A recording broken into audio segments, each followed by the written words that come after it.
War for the Planet of the Apes.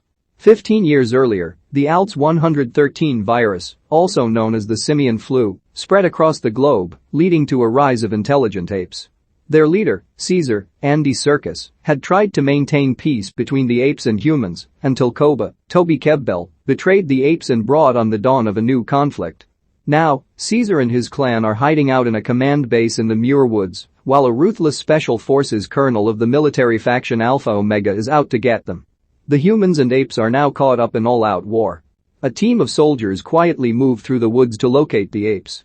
They are being helped by an ape named Red, Olsson, whom the soldiers refer to as Donkey. Red and another ape loyal to Kebbell look out for the command base.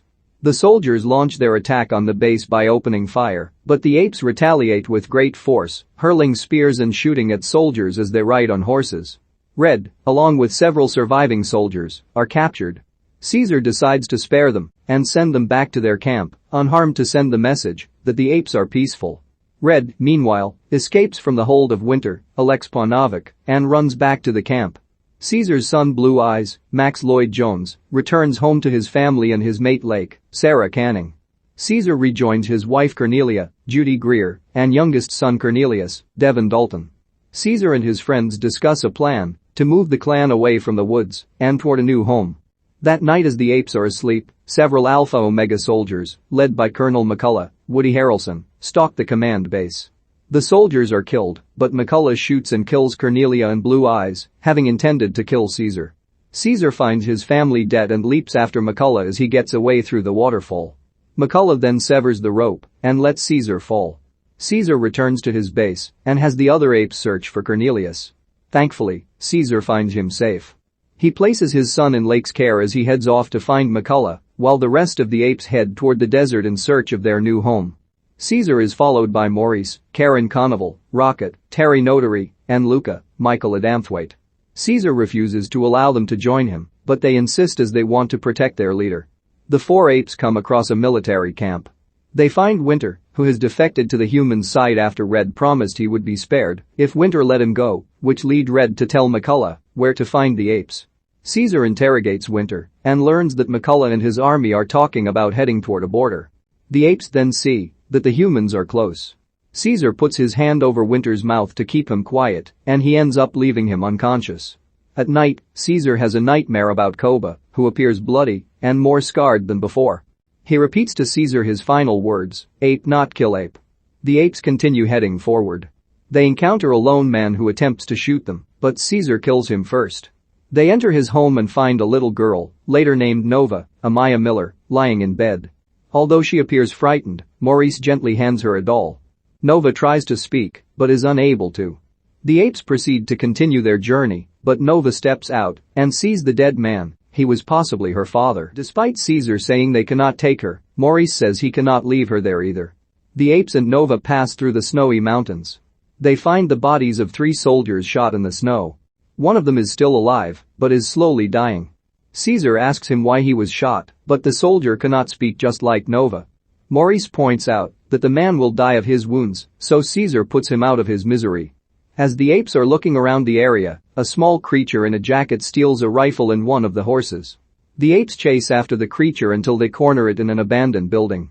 It is a small ape, known as Bad Ape, Steve Zahn. He offers his jacket to Nova, seeing that she is cold. Bad Ape is capable of speech like Caesar. He tells Caesar that he lived in a zoo before the simian flu struck, and he got his name from what the humans always yelled at him. Bad Ape gives the group food that is labeled California Border. Caesar asks where the food came from, and Bad Ape says it came from a human zoo quarantine camp. Once the apes reach the military camp, they are attacked by a soldier. Luca kills the Solider, but is also mortally wounded in the process. Luca tells Caesar that at least he was able to protect him this time. Even Nova cries for Luca as he had shown her kindness before. Caesar tells the others that this is why he wanted to come alone. Maurice tells Caesar that his hatred for the colonel is making him like Kebbell. Caesar heads toward the camp at night by himself, only to find 2 captured apes hung up on a mountain overlooking the camp. One ape tells Caesar that the ape clan has been captured and are being forced to work. Red then appears behind Caesar and knocks him out with the butt of his rifle. Caesar wakes up to find himself face to face with McCullough. Caesar tells him he came for him after he killed Caesar's family. McCullough gives an insincere apology and says he meant to kill Caesar. Caesar is put to work with the rest of his captured apes. He sees Lake and Cornelius in a separate cage, with the little ape helplessly calling out for his father. The apes are then forced to work to build a wall, despite being starved and dehydrated. One ape is then whipped by Red, with Caesar yelling at him to stop. Caesar is whipped in his place.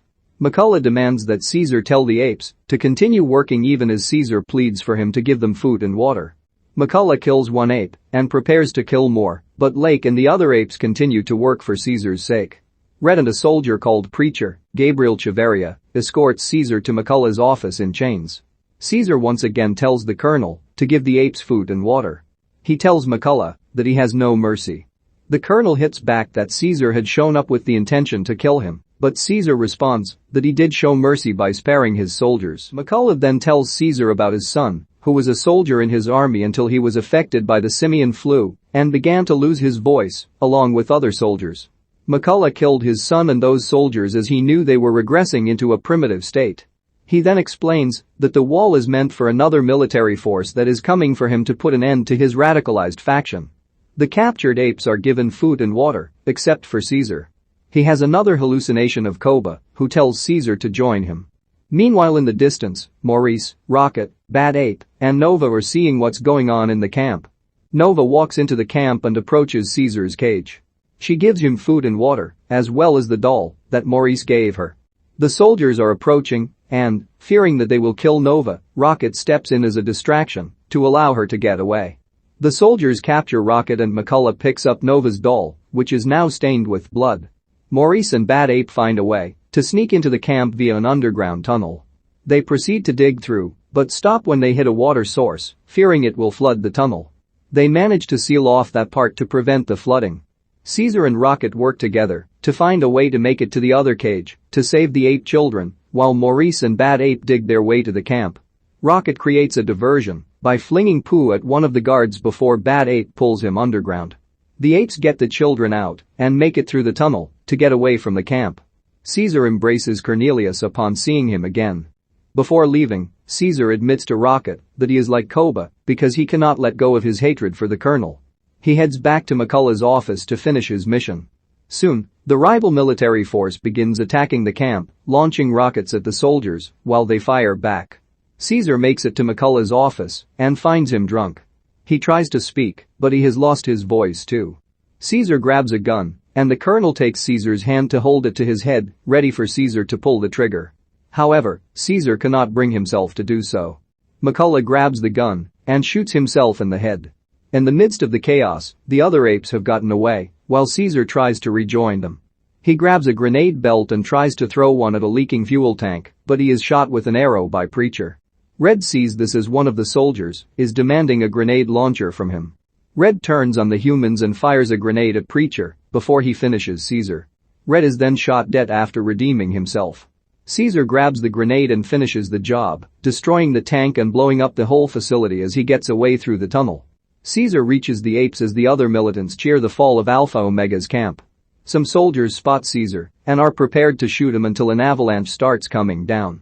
Caesar and the others apes, plus Nova on Maurice's back, climb up the trees to safety while the avalanche wipes out all the remaining soldiers. The apes and Nova then continue on their journey to a new home until they finally reach a new land that the apes are happy with. Caesar and Maurice watch as the apes are celebrating their freedom, but Maurice notices Caesar's arrow wound. Knowing that he is going to die, Caesar asks Maurice to make sure Cornelius is protected. Maurice assures him that his son will know who he was and what he did for his family. With that, Caesar passes on in peace.